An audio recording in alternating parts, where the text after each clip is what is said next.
Welcome to another edition of Around with Randall, your weekly podcast on making your nonprofit more effective for your community. And here is your host, the CEO and founder of Hallett Philanthropy, Randall Hallett. It's great to have you back here on Around with Randall. Today, the third part of our four-part series on the moves management process, the donor cycle process, however you want to put it. We want to talk specifically around the aspects of asking and what I would also classify as closing gifts. And we'll talk about the distinction here in a minute. I think it's really important to acknowledge that people come into this process with a little bit of apprehension. There are many studies that indicate that asking someone for money is one of the great fears in general society. And so process becomes critically important. You'll remember that when we concluded the cultivation podcast, I talked about the aspects of what a soft ask is and what it looks like. And now we can find out why it's so important. You might remember that the soft ask is asking for permission to bring someone a proposal for a specific amount to support the cause that you possibly have been talking about. Here's why this is really important. If you've done that correctly, kind of bridging the cultivation, that next step, the cultivation piece into the solicitation piece, then this gets to be actually quite easy. It eliminates a lot of the guesswork, a lot of the headaches and hiccups, and a lot of the indecision that goes along with it, because you've gotten the person or the people to be at a place where they know what's coming next. And if they really didn't want it, much of the time they would have told you back then. So using that idea of the soft ask can be incredibly effective at reducing many of the gift officer, organizational, nonprofit problems that come in a solicitation. I mentioned the idea of closing as a part of this piece.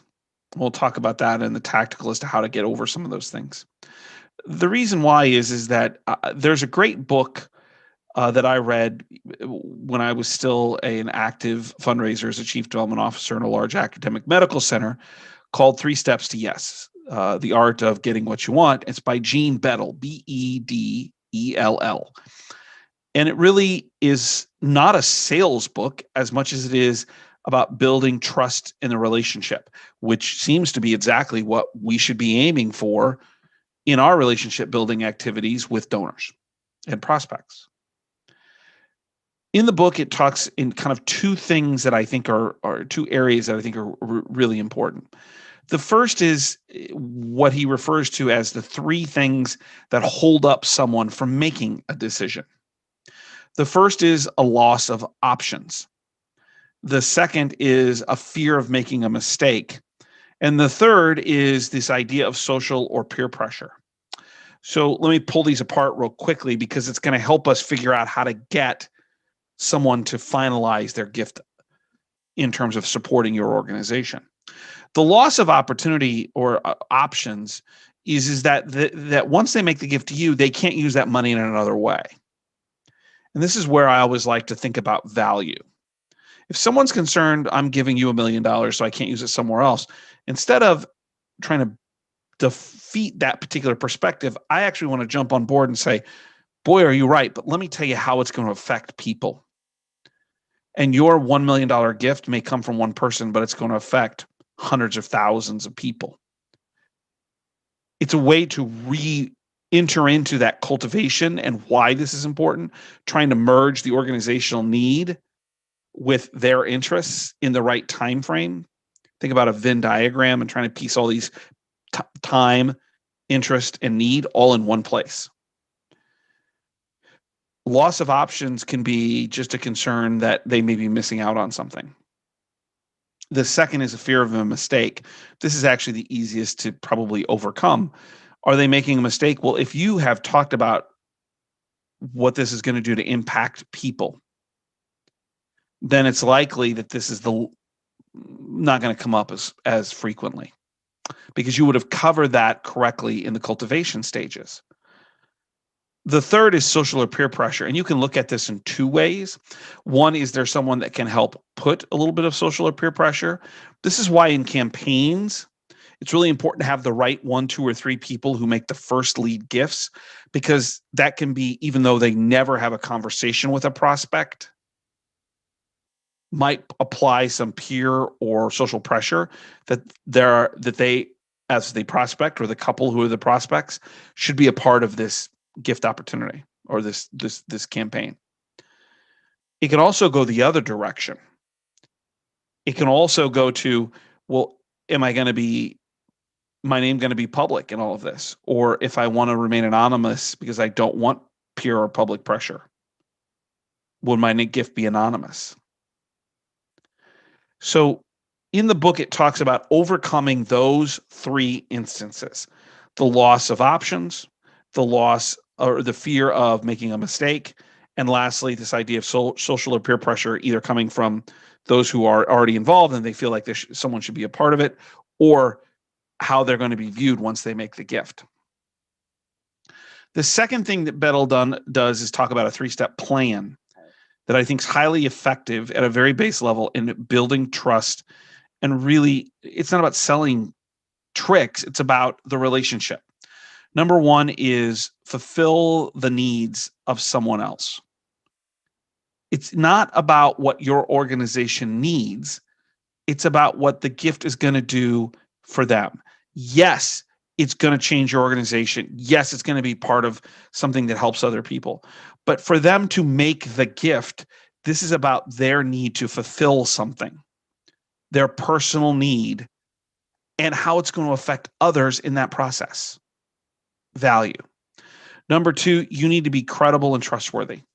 We haven't talked about that a lot in the first 2 podcasts in this series because it's almost understood, but I'm tired of it being understood. Your ability to be honest and trustworthy is quintessential in developing relationships. You should be seen as a trusted advisor. In many of the relationships where I've spent the most amount of time over my years and gotten some of the largest gifts, in particular with estate gifts, there are times I actually know more than their children do because they trust me. Can you be an honest broker? Can you help march them through this process where they feel that you are on their side and be legitimately so? The third is this idea of communicating persuasively. The world of nonprofit philanthropy is getting more competitive. And so your ability to talk about what your organization does and how it differentiates from someone else is critically important. It's not meant that you put somebody else down. It means you talk about your organization in the most positive way. Outcome, effect, how it's meeting the community's needs and helping individuals or families or groups in a way that nobody else is. So you might be thinking, wait a minute, we're talking about closing and asking. Why did you bring this in here? Because this is the decision point. This is the moment when a prospect is going to make the decision whether they're going to give. And in doing so, you've got to be helpful in guiding them through this complicated process. If it's for $5 or $10, it's easy. You get to $1 million, $2 million, $5 million, there are a lot of emotions and financial issues and concerns. As the book indicates, these 3 hiccups that go along with kind of the psychology of why people don't make decisions. You need to understand that you are the instrument. You're walking them on this journey. And the idea of fulfilling their need, in the idea of being credible and trustworthy and being persuasive, and then helping them overcome these ideas that involve loss of options or making a mistake, or just the idea of how social and peer pressure are critical to get their name signed on a gift agreement. So the tactical, let's talk about some of the detailed aspects. Some high-level tactical thought. First and foremost, this should be the shortest, simplest, least complicated meeting you ever have. If you've set this up correctly, it should take about 10 or 15 minutes. because you're going to walk in with a written proposal. Every organization, and even to some extent, the different portions of our industry and philanthropy have different standards. The question should be is what level is it that you should walk in with a written proposal? What does your organization say?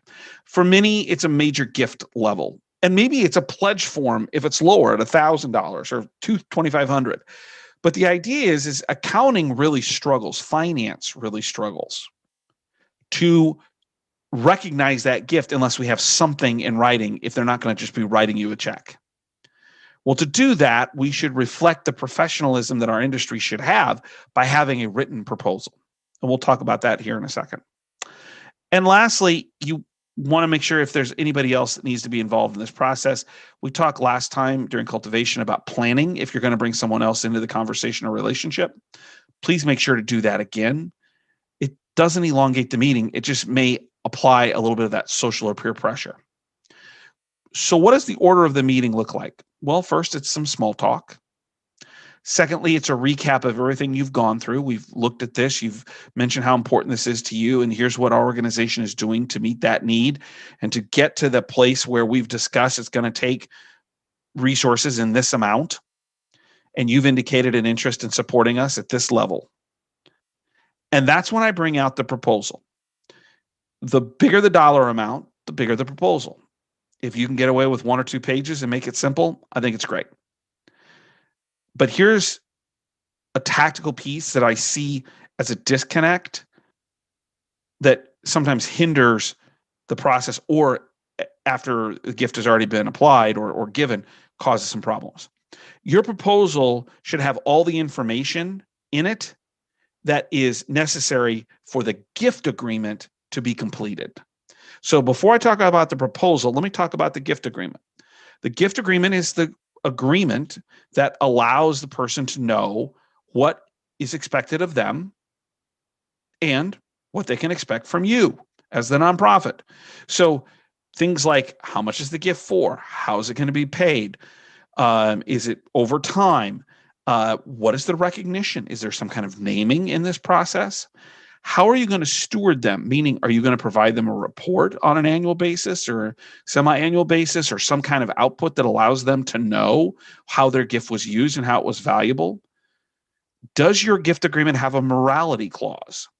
We've seen more and more of this recently, where the morality clause basically indicates that the organization, if the donor does something that reaches a public knowledge that's very negative, that the organization always retains the right to remove their name from anything. The reason I bring these up is you want to match the proposal to the gift agreement, meaning everything that you need in the gift agreement is in the proposal. How much, how often, what's it going for? Is it restricted? What's stewardship going to look like? You're going to have a naming opportunity. I'm not sure I need to put the morality clause, but also how are you going to steward them? And then, of course, there are things like the value of the gift, or the value of what the effort is, what the organization's goals are.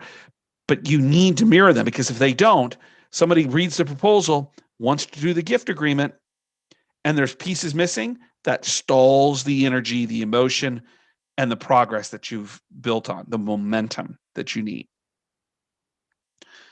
I had a standard agreement for everybody in my shop below $1 million, above 10,000, I think it was as well. So between 10,000 and $1 million, that unless it was a complicated gift, if it was a pledge or cash or credit card or stock transaction, all things we could just do in a standard agreement. The gift officers would fill in the places where they were allowed, and then they didn't have to get a gift agreement approved every time. As soon as we got into gifts that included estates or planned gifts or charitable remainder or trusts or land or some kind of gift in kind, that would then require some kind of review. So realize your organization needs to put probably some standards on that, but also put some restrictions so that not just everything can get through, in order to protect the best interests of the relationship and the organization as a whole. The last piece is this idea of closing. I can't tell you how many times I had gift officers come back sky high. This is great. I've had a great meeting. They've agreed to the gift. And I'd say, so where's the gift agreement? And they'd say, well, I don't have it yet.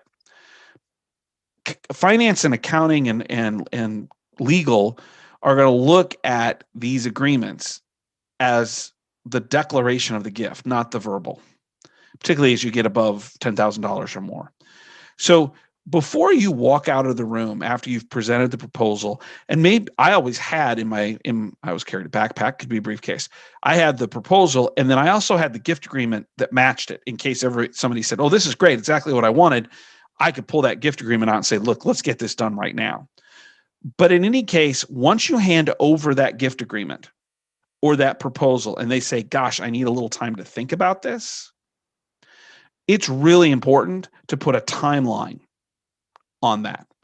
So if I got back to you in a week, would that be okay? Or 2 weeks? Or, well, if the prospect says I need to meet with my financial advisor or attorney, that is so wise. I think that's great. In gifts like this, that makes a lot of sense. Would a couple weeks be long enough before I can get back to you? You need to close end, so to speak, this time frame, because there's nothing more frustrating than a gift officer who thinks they have a gift, but they don't know what the next step is because they didn't close the time frame of when the follow-up would occur. So make sure that you have that time frame. And if you have a prospect that is still trying to figure it out, there are a lot of closing techniques in sales that you can use, balance sheet, trial, offer.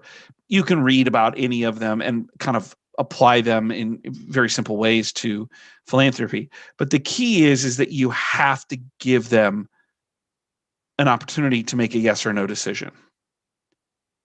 The last tactical comment I have is there is a worse option than not getting a gift. I mean, getting the gift is the best option, but there's something worse than not getting the gift, and that's not knowing if you got the gift. Closing is about getting to a yes or a no formally. I am going to give, I'm not going to give. And that's particularly important as you look at metrics and year end and evaluations where you're like, well, they said yes, but we don't have a gift agreement. So closing is a piece of this asking process that sometimes is overlooked and undervalued.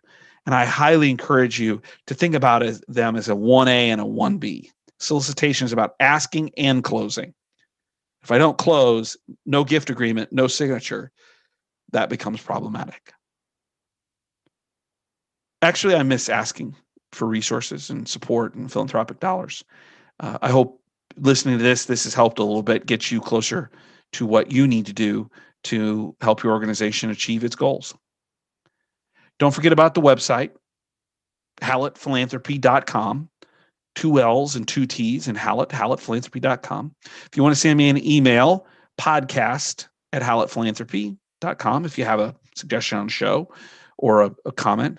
Or if you think something I said was just terrible, Reeks, REEKS @hallettphilanthropy.com. I'll take complaints or something I missed.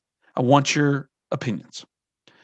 Don't forget also the blogs. We do 2 or 3 a week, about 90-second reads each max, just what's going on in the industry. So a lot of different ways that you can continue your evolution, your thought process on what you want to be in some of the aspects of our nonprofit industry. As I do each week, let me conclude with my favorite saying. Some people make things happen. Some people watch things happen. Then there are those who wondered what happened. I've come to appreciate in life that we fall into one of those categories every second that we're breathing. And that philanthropy, and particularly those who work in nonprofit, we're the conduits for people who want to make things happen, which makes us people who want to make things happen. For those in our communities that are wondering what happened, that need help, assistance, a step up, a helping hand, whatever that looks like. So by allowing the philanthropy to occur, we match people's genuine interest in wanting to be difference makers. We're the conduits to connect the dots for people who are trying to make their lives better. I can't imagine a more fulfilling way to spend a professional life. I hope you feel the same, because you're doing great things to make your community a better place. And that is worth your time, effort, and energy, professionally and personally, as a person. We'll see you next time for part 4 on stewardship of this 4-part series on Around with Randall. And don't forget, make it a great day.